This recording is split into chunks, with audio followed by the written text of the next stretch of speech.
Today's opening words are by Lil Izzy. To know is to know this, that you are part of the eternal flame, part of the light that was first shined, part of the darkness that surrounds all things, part of the mystery that dwells within. Formed from all four elements of your original birth, you stood the stones of the sacred sites, held hands in a circle under every full moon, been part of the forest that fell too soon. You are the river flowing into the open sea, the salmon that swims for the bear to feed. You are the stars, the earth, the moon, the sun. You are the reason all begun. Welcome to the virtual worship service of the Unitarian Universalist Congregation of Lakeland. I'm Amber Bridges, worship associate for today. I use the pronouns she and her. Unitarian Universalists know that diversity and pluralism is strength. To be multicultural, multiracial, and multi-generational is the only way to build the bridge to a new way. This is what we value, not what we fear. We welcome you, whatever your identity and life experiences. Here, you are affirmed and you are loved. Today's service is celebrating Beltane, the time of year marking the beginning of the summer or growing season, when earth energies are their strongest and most active.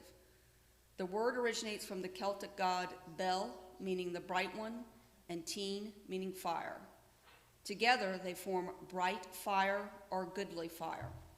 As we welcome this time of year, let us renew our commitment to be a bright and goodly fire that burns to create a better world for all and lights the way for those seeking justice, love, and equality. Our space will be made sacred as we light our chalice.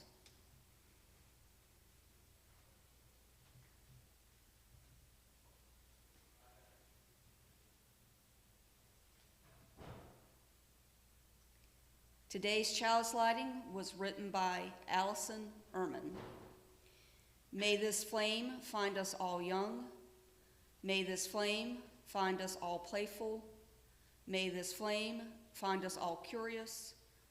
Welcome to our adventure.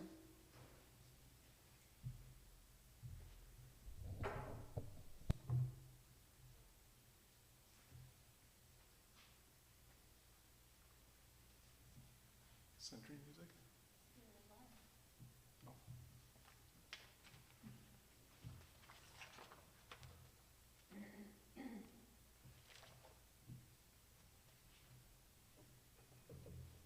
Oh.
A religious community is like the web of life, formed from our many paths that meet and merge into a net of safety, comfort, and encouragement.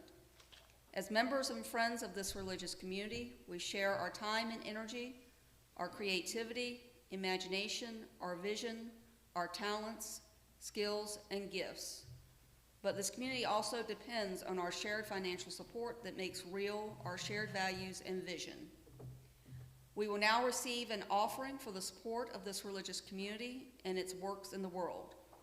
You may mail a donation to UUCL or submit a donation through the PayPal link in the chat space. You are invited to give generously and joyfully as you are willing and able.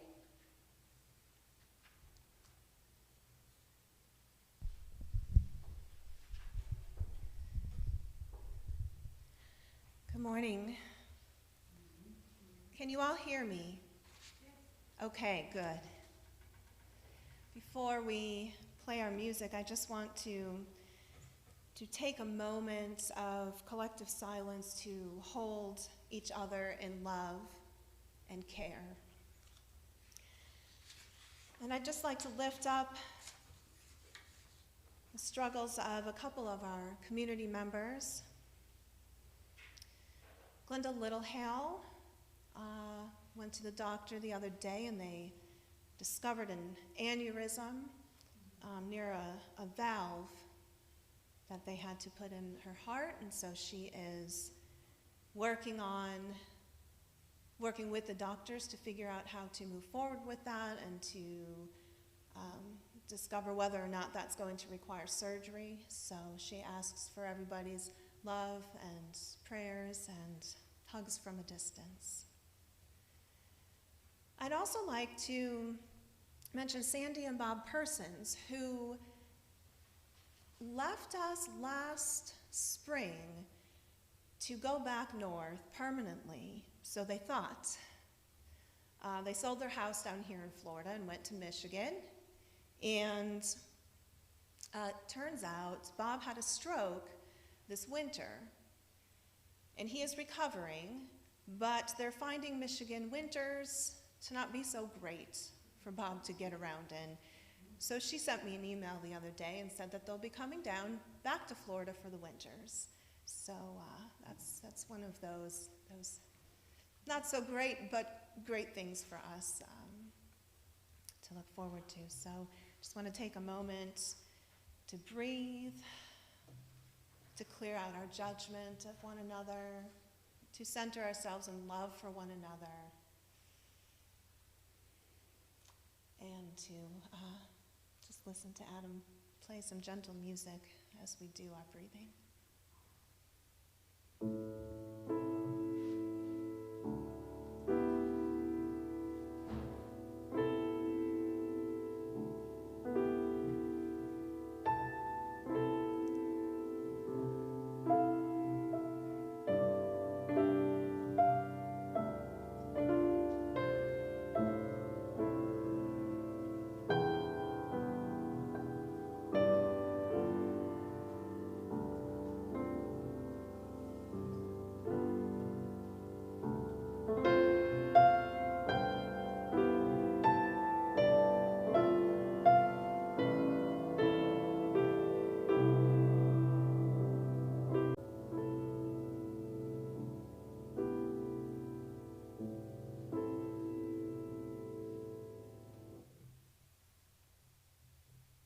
Thank you.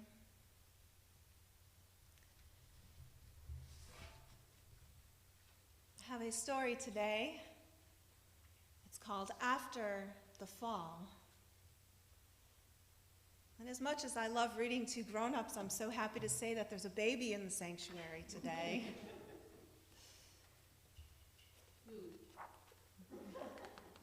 There's two. There's a human baby and there's a cat baby, otherwise known as a kitten. After the fall. My name is Humpty Dumpty. This was my favorite spot, high up on the wall.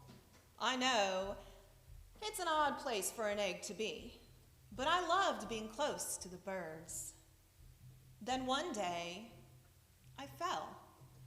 I'm sort of famous for that part. Folks called it the Great Fall, which sounds a little grand. It was just an accident, but it changed my life.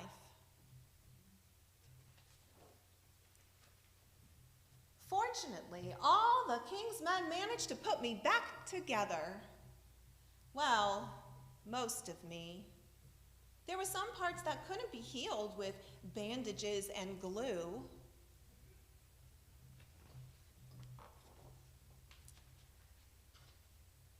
After that day, I became afraid of heights. I was so scared that it kept me from enjoying some of my favorite things.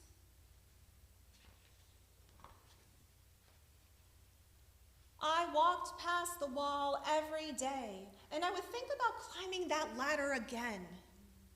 I really missed the birds and being high above the city, but I could never do it because I knew that accidents can happen. I eventually settled for watching the birds from the ground. It wasn't the same, but it was better than nothing. Then one day, an idea flew by.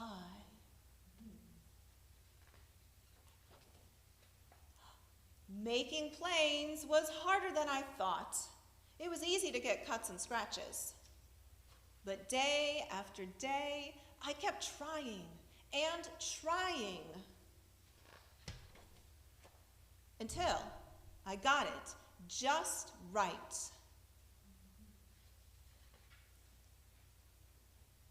My plane was perfect, and it flew like nothing could stop it.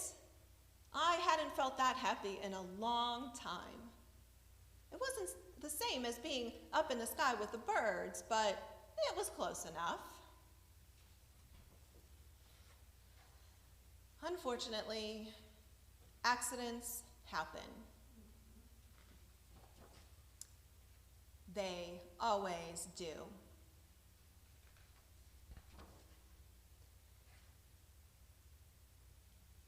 I almost walked away again, but then I thought about all the time I'd spent working on my plane and all the other things I'd missed. I decided I was going to climb that wall. But the higher I got, the more nervous I felt. I didn't want to admit it. I was terrified. I didn't look up, I didn't look down, I just kept climbing, one step at a time. Until I was no longer afraid.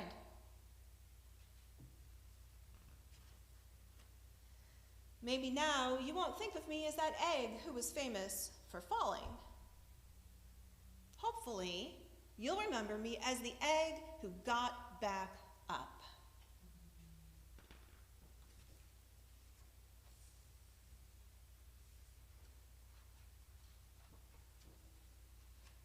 And learned how to fly.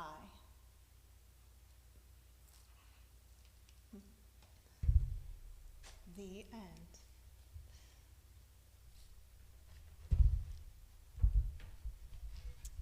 An egg, a delicate, perfect container that holds the potential for new life. It takes on the characteristics of fragile, innocent, new, and precious.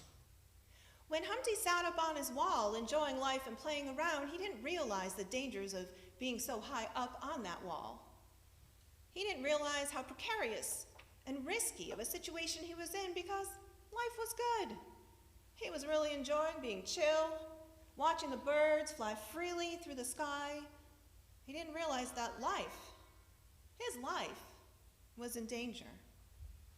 It was just an accident. It snuck up on him.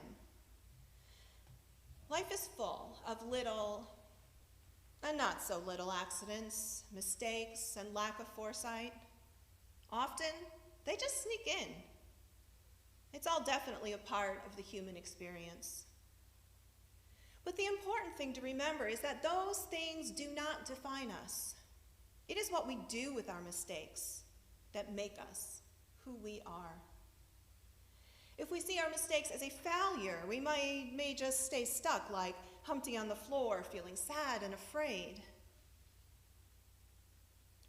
One of my favorite singer-songwriters, Leonard Cohen, wrote, "There is a crack in everything. That is how the light gets in."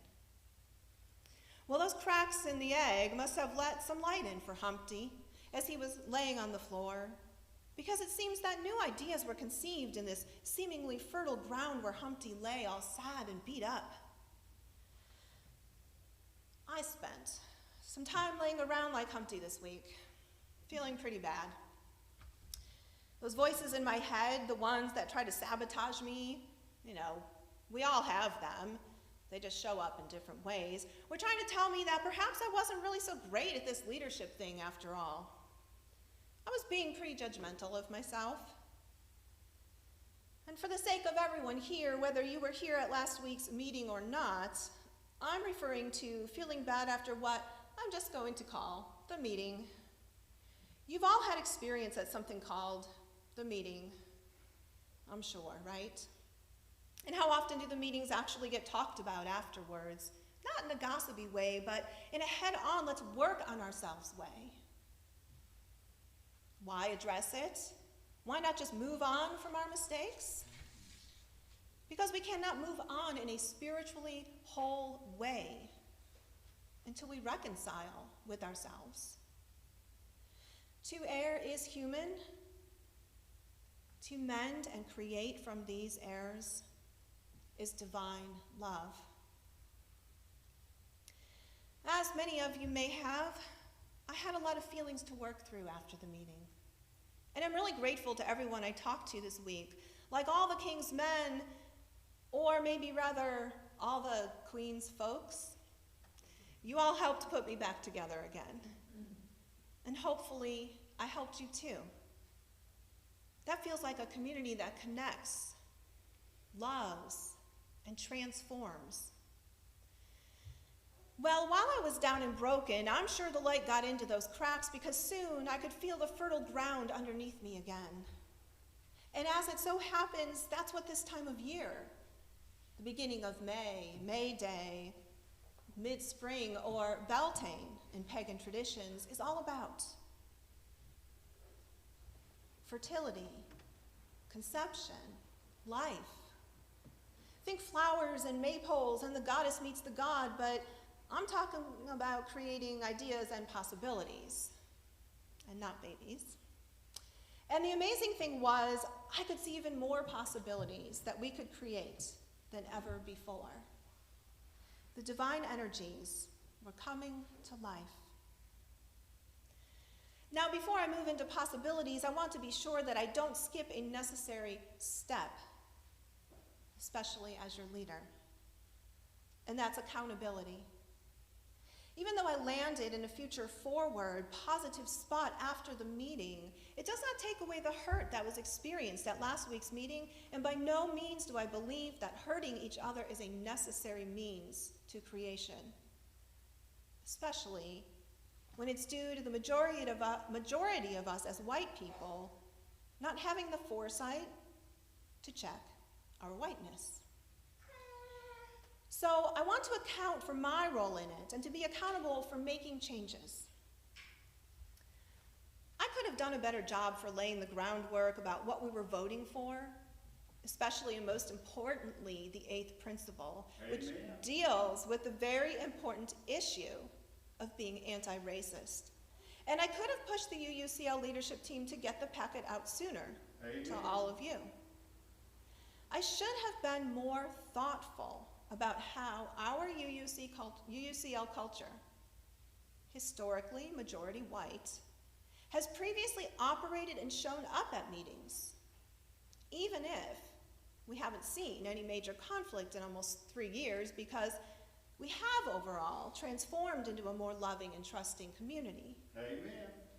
I was like Humpty on that wall, a little bit too chill, just watching the birds fly around.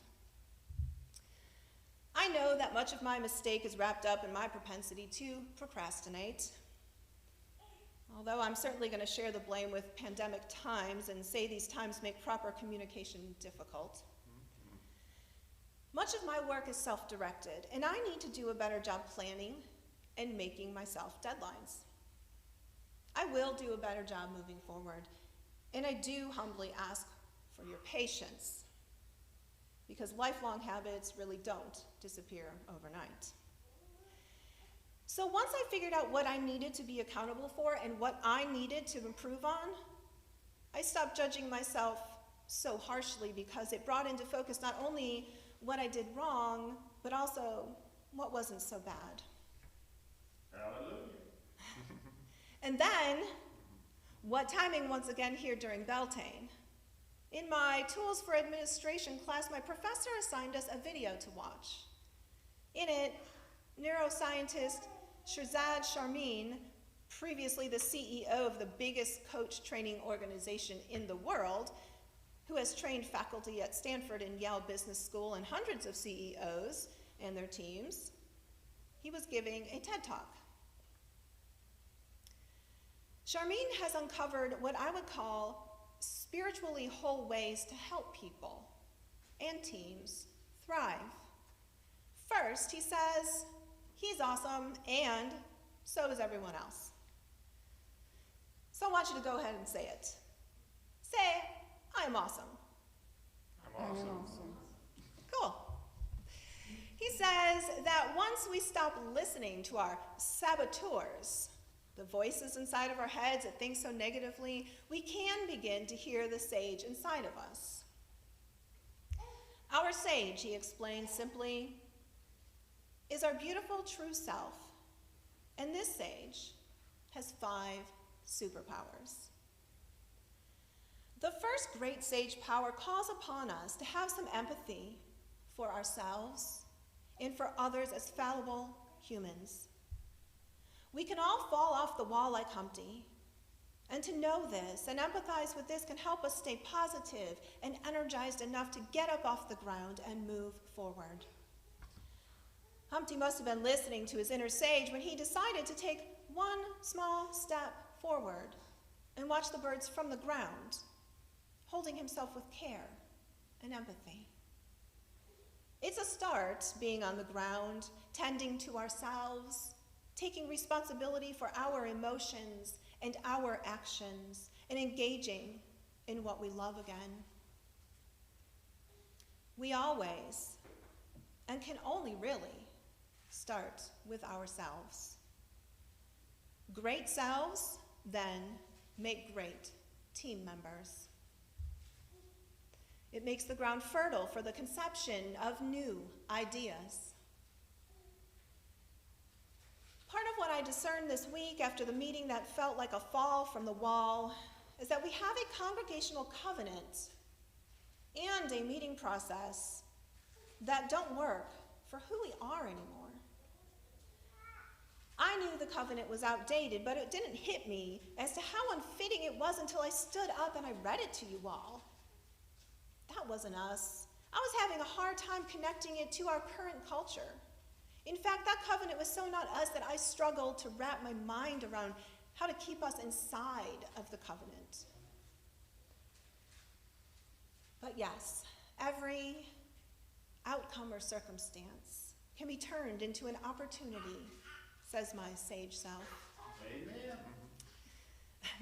You know what else doesn't fit us, and I know some of you are going to be offended because you hold it dear to your hearts, but Robert's Rules of Order. I feel very strongly that it is not the correct process for us to be doing spiritual discernment. It is confusing, and it leaves people out. It leads to strategy, competition, and winning. It does not lend itself to thriving. It does not lend itself to decentering whiteness and hearing the voices of wisdom from the margins. It does not lend itself to being a process in which we build upwards. Instead, it beats down and powers over. This, at least, has been my experience with it here at UUCL when sensitive subjects come up. I thought I had seen the last of it several years ago, though. I thought I was done witnessing harm come to the people I love by the people I love. That spiritual wholeness that our 8th principle proposes we aspire to does not come about through winning. It comes about through co-creating and thriving. Isn't that beautiful? So what about democracy, you ask? It's also in our principles. I propose we dream up different ways that democracy can work, or where and when it should or shouldn't show up, because maybe there's a better way for different moments. I know there is not only one way. Author and social activist Adrienne Marie Brown writes, "The word strategy," which I, Heather, used above to describe how the democratic process of Robert's Rules works, or my perspective on how it works, the word strategy is a military term, which means a plan of action towards a goal. I want to really emphasize the A's in that sentence. There is a practice of narrowing down, identifying one path forward, one strategy, one way, one agenda, one leader, one set of values, etc., reducing the wild and wonderful world into one thing we can grasp, handle, hold onto, and advance. At the human scale, in order to create a world that works for more people, for more life, we have to collaborate on the process of dreaming and visioning and implementing that world. We have to recognize that a multitude of realities have, do, and will exist. When we talk about bringing about systemic change, we talk about dismantling racism and ridding the world of oppression so we can create a world that works for more people and more life. It starts with us, all of us co-creating this together. Because if you were to ask me, what else could democracy look like? I'd say, I don't know, and it's not my decision. It's up to the collective us, and it's up to the collective to decenter the voices that have been in power for so long, and to listen to the wisdom drawn from the lived experience of marginalized voices. To quote Brown again, the more people who co-create the future, the more people whose concerns will be addressed from the foundational level in this world. Systemic change in this congregational culture will start with the processes that we use to create who we are, the decision-making and discernment processes. And what comes out of how we create and decide and discern will then have an impact on the world around us. This is very fertile ground for us, right here, right now. Amen. The second great sage power, after having embraced empathy, is to explore. Yes, let's explore this fertile ground. What can we see now that we have processed emotions? How can we move forward together? As I was processing the meeting this last week, I uncovered some ideas in the fertile ground that I want to present to you as we think about how to create future possibilities that include everyone. So I'm going to go play in the dirt. It's my favorite thing to do, actually.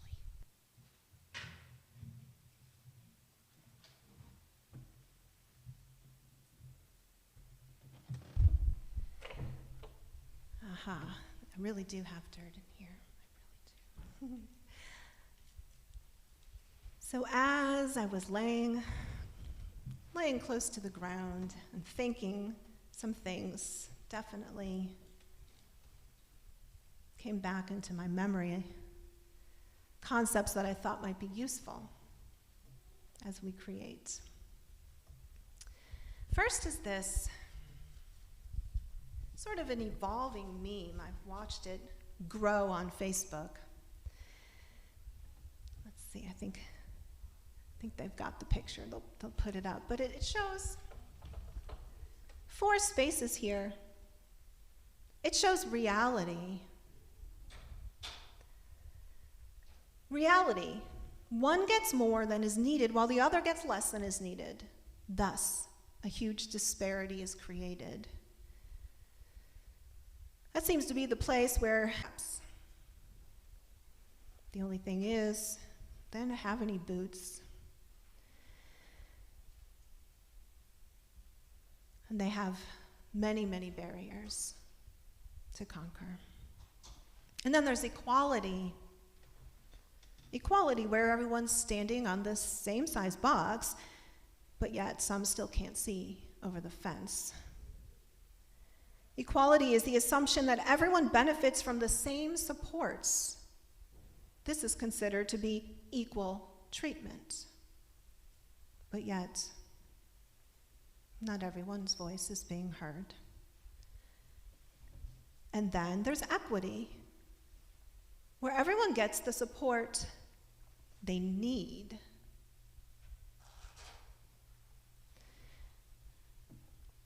When I think about, I want to start in a place rooted in equity, because I really feel that we cannot move to that fourth square of justice until we give some a boost. Then will we find justice where everyone can see the game without supports or accommodations, because the cause of inequity was addressed. The systemic barrier has been removed.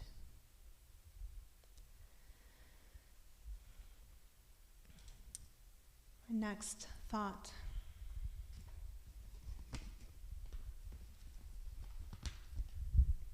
This is from Audre Lorde, who in 1979 addressed a group of white feminists.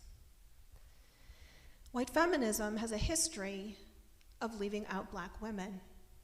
It has a history of using the same culture to try to power over and gain control. And so when Audre Lorde addressed these white feminists, she said this: "For the master's tools will never dismantle the master's house.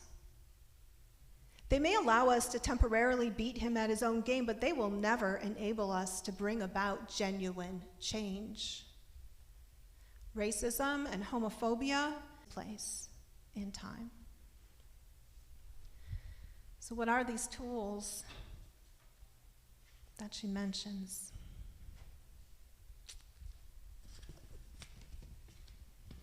Well, I found this graphic somebody put together called the Patriarchy Toolbox. The tools that are used to divide us, that create a reality in which there is oppression, in which not everybody is equal.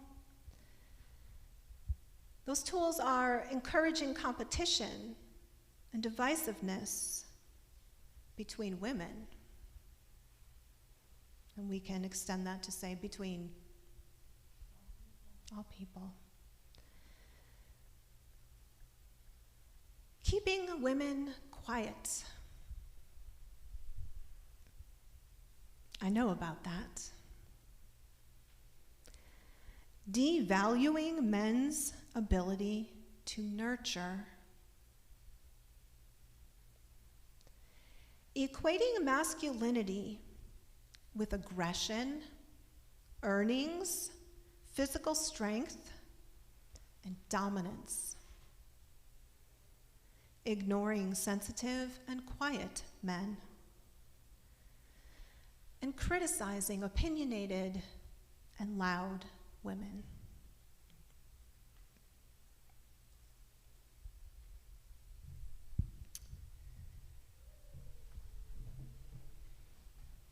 Now,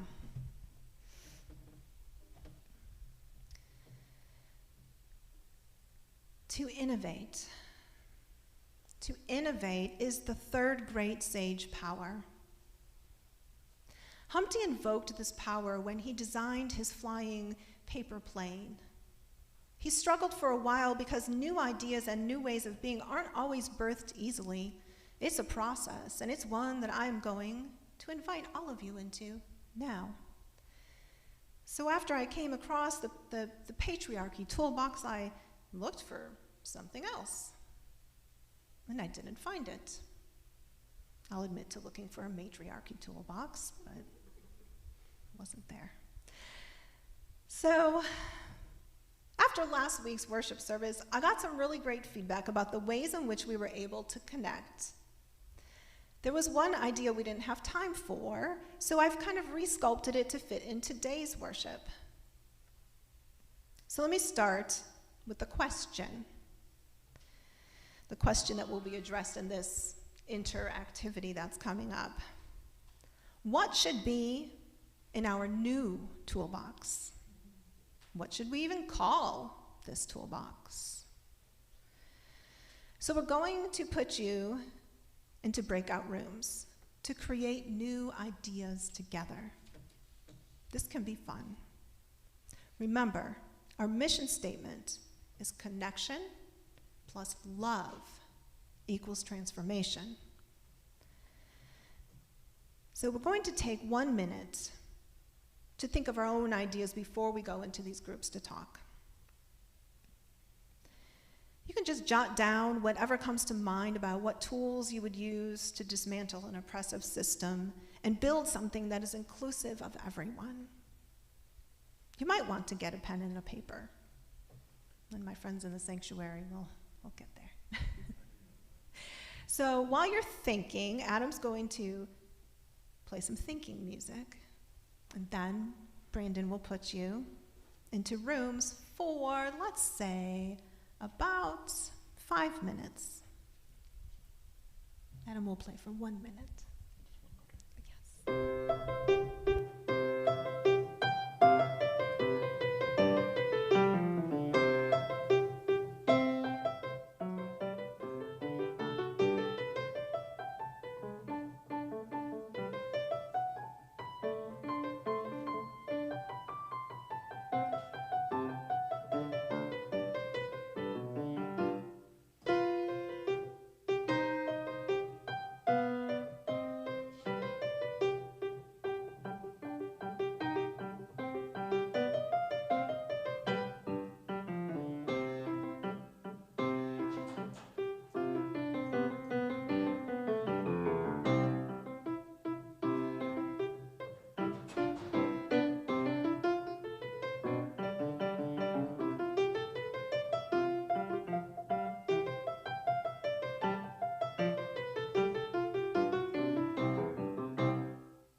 All right, Brandon, are you ready?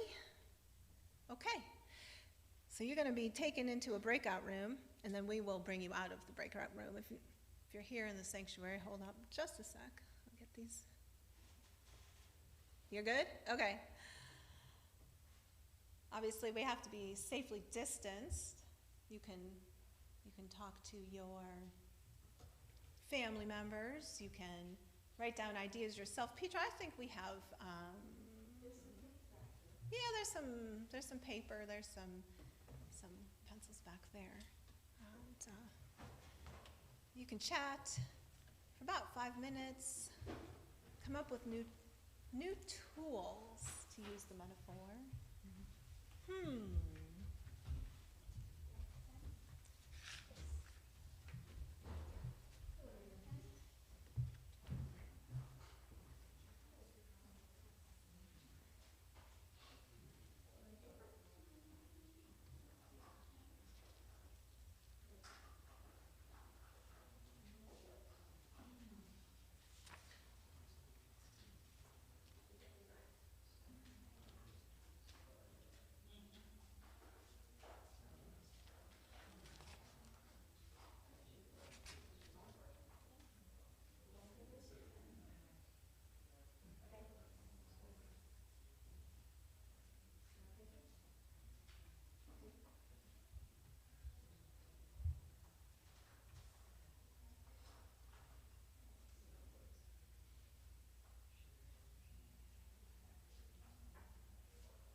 Okay, we're just waiting for the breakout rooms, but I'm wondering if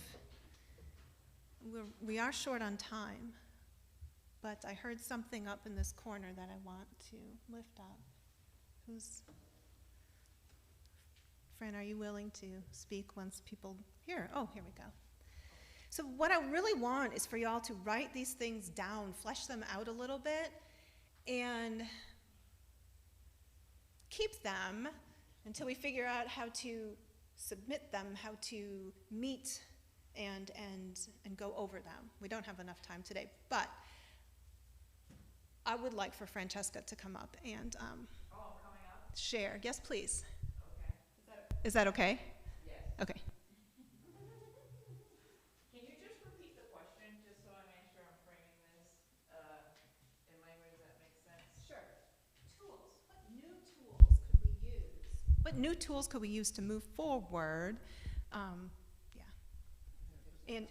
And yeah, we're both fully vaccinated. Yeah. And what new tools can we use to move forward that we can put in our toolbox? And I don't know if you came up with a name for the toolbox, but anyway, please share what y'all were talking about. Okay. For now, I'm going to say the toolbox name is Audra. We didn't get to that part. We'll just say Audra. Audrey. Right, depending on your geographical location and culture. Okay. So we went super down to nuts and bolts. We talked a little bit about Maslow's hierarchy of needs. If you're thirsty or you're hungry or you're cold or you're tired or you're anxious, it's very hard to learn. And especially if you're fearful. So we talked about water and anything that would help everyone feel calm and heard. So we said, because it's a familiar archetype, like a Mr. Rogers type, who would just walk around the room and just, help. Like the look for the helpers thing that you hear him say, that would help everyone feel welcomed and heard and address any concerns they might have if they needed to just take that aside. We sort of half-jokingly were talking about a squeeze chute, which if you're familiar with Temple Grandin and her work with animals and how most of us, people and cows, find it calming. Some of us don't, and that's okay, but find it calming to be held or so while I'm not picturing a squeeze chute back there or anything like that, but just to understand that there are holistic ways to address fear and anxiety.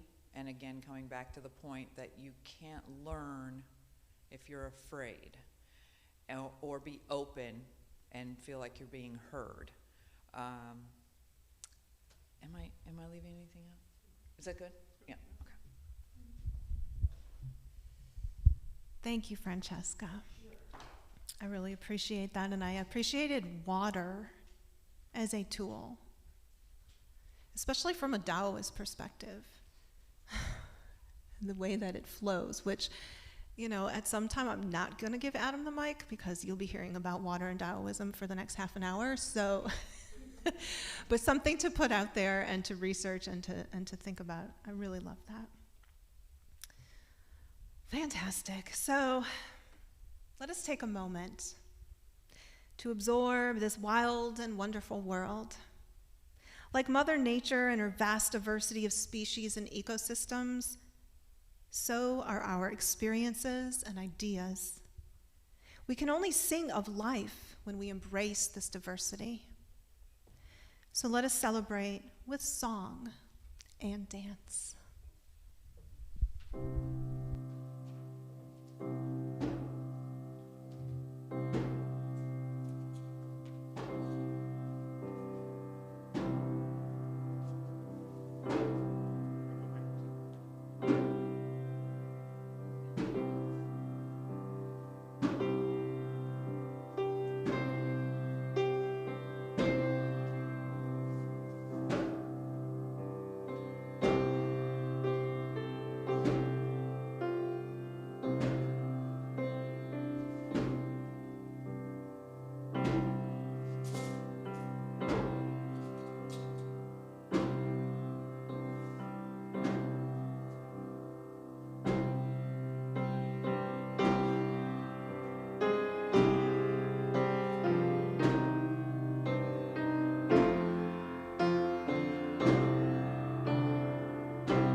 Eventually, we will learn how to put the fourth and fifth great sage powers into practice. That of navigating, choosing a direction like up a ladder towards the sky, and action, fearless and bold like the unfurling of our wings. Following our eighth principle means navigating towards a diverse, multicultural, beloved community. In our exploration of what this means in the months ahead, we will find this fertile ground and discover the possibilities that diverse multiculturalism can bring to life. On our fertile grounds, shall we light the great fires of our faith, bringing light that can work its way into all the cracks. Flower Communion is coming up in 2 weeks, and as it is traditionally a celebration of our diversity, it seems a fine time to start navigating towards diverse multiculturalism and to continue to conceive and co-create new ideas together. Thank you for being here today as we recognized our imperfect yet divine selves, full of the possibilities to sustain and give life to all the living. Mary Beltane. I have a poem written by Nick Armbrister called Beltane Song. Here is the coming of summer, when the sun shines on the land and the oak tree gives forth his new green leaves. The deer run through the forest. People dance to the pipe and drum. All celebrate the kiss of summer who banishes winter gone. We are all one with nature, as the gods and goddesses are with the planet that is coming into bloom with the scent of hawthorn and elder. For Mother Nature has smiled on the land in this, the time of Beltane, a time of new birth and happiness, and a time of love and healing. We now will extinguish the chalice, but Ambra has a word specific to Beltane. Melissa, can you come forward and extinguish? Thank you.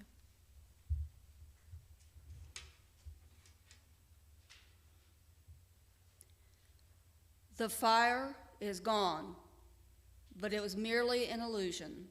The true fire lives within us. Its flame ignites our passions. What do you love? Who do you love? Go forth and live your fire.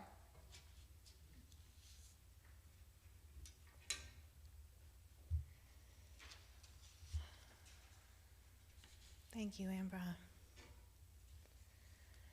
Well, for our closing song, we have a video today.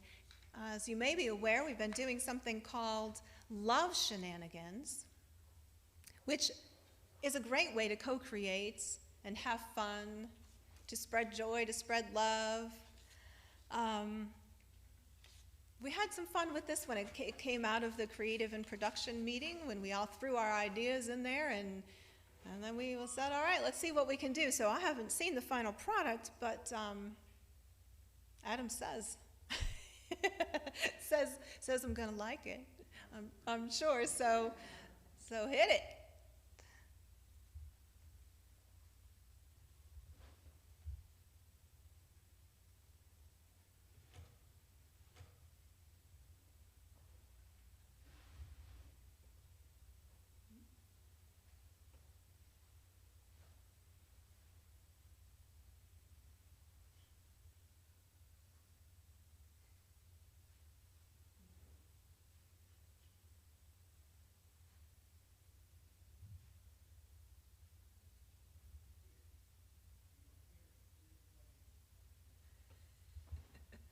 Give us just a sec. We can't hear it in the sanctuary. Okay. Sure. I'll get to that. 1 minute. Okay, so I'm going to do some announcements while we're waiting. Miss Heather, if I may real quick on announcements. Yes. Before everybody leaves, please see me. If you don't know me, I'm Jerry. I want to give you all tomatoes, cucumbers, and squash. We got excess from the food bank that's going to go bad. I've got like 16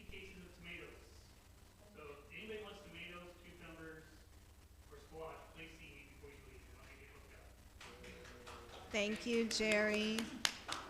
ITAB has extra food, so he's giving it away to the folks that are here. All right, Justin says we're ready. I am the spirit of liberty and the progress of what? What am I the progress of? Progress of civilization. I am the spirit of the ages and the progress of...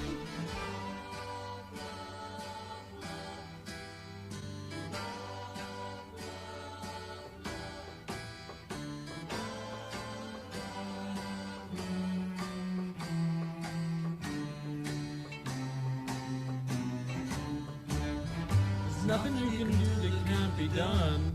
In the garden, Nothing you can sing that can't be sung. in the moonlight, Nothing you can say, but you can learn how to play the game. will you pardon me? It's easy. Tiptoe to the window, by the window, that is where I'll be. On tiptoe through the tulips, you and me. All you need is love. All you need is love. All you need is love. Love is all you need. And if I kiss you in the garden, in the moonlight, will you pardon me? Come tiptoe through the tulips with me. Nothing you can know that isn't known. Nothing you can see that isn't shown. There's no way you can be that isn't where you're meant to be. It's easy. All you need is love. All you need is love. All you need is love. Love. Love is all you need. All you need is love. All together. All you need is love. Everybody. All you need is love. Love. Love is all you need. Love is all you need. Love is all you need. Love is all you need. Love is all you need. Love is all you need. Love is all you need. Love is all you need. Love is all you need. Love is all you need. Love is all you need. Love is all you need.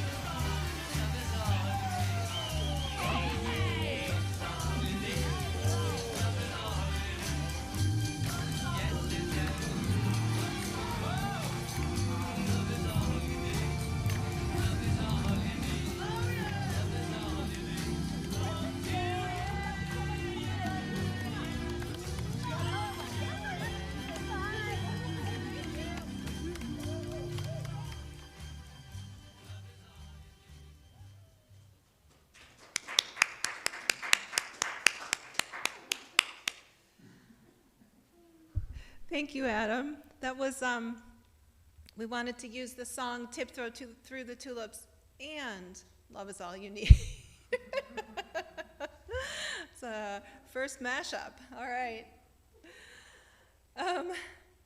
So, call to community. Jeanette, are you prepared to speak? I'd love to speak about May 25th that will be coming up. And of course, that will be the first anniversary of George Floyd's murder. And Vasil had an idea, and we haven't fleshed it out yet, but something like that. Yes. Yes, we can.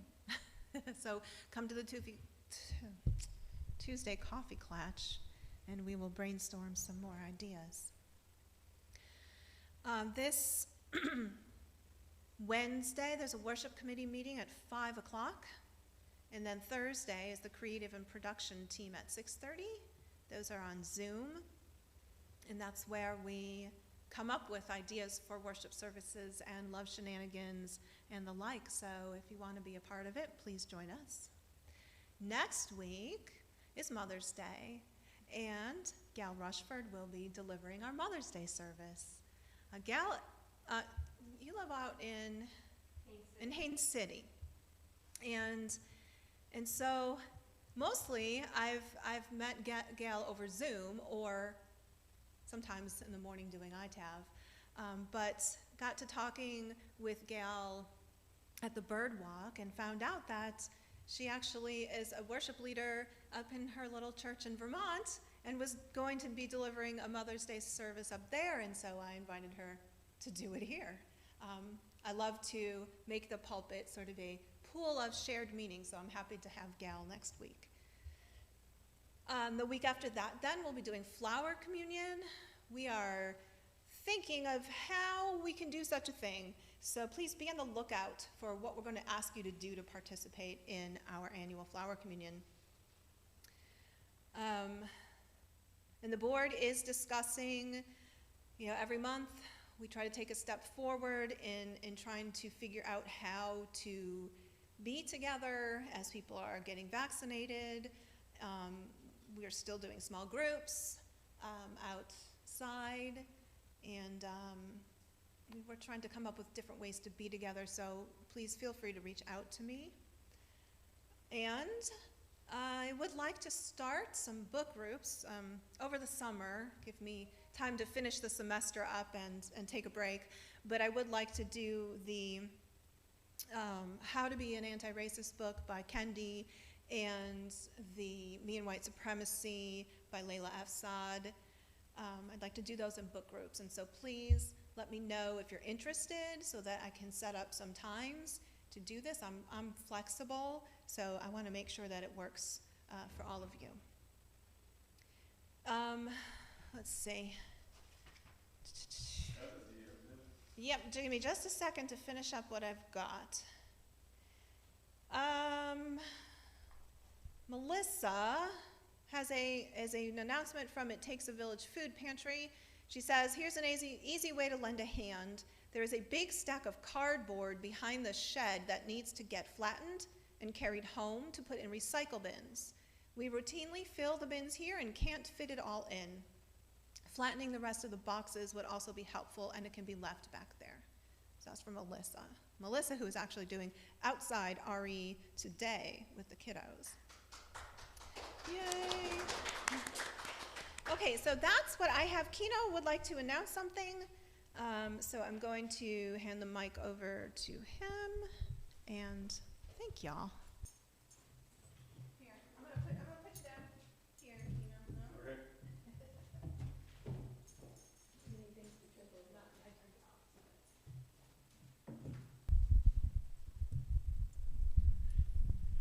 In adopting our 8th principle, it says we will dismantle racism and other oppressions. On this day of Beltane, which is about fertility, the greatest damage to fertility that's occurring on the planet now is plastics. This morning on the news, it says we're eating a credit card's worth of plastic every week because plastic break down into microparticles and it's invaded the food chain. So we must abolish not only racism, but plastics. Let us go forward in abolishing as many oppressions as we can.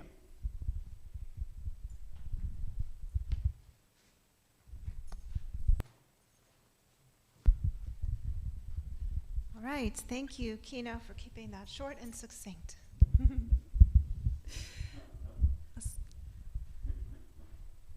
That's uplifting positive behavior, right? Okay. Or positive reinforcement. All right, well, anybody else have an announcement or you want to chat? Go for it. I want to say it's nice to see Sherry Murray back, or I haven't seen her in a long time. I'm glad to see her. Yes, indeed. All right. Well, Adam can play us out, yes? I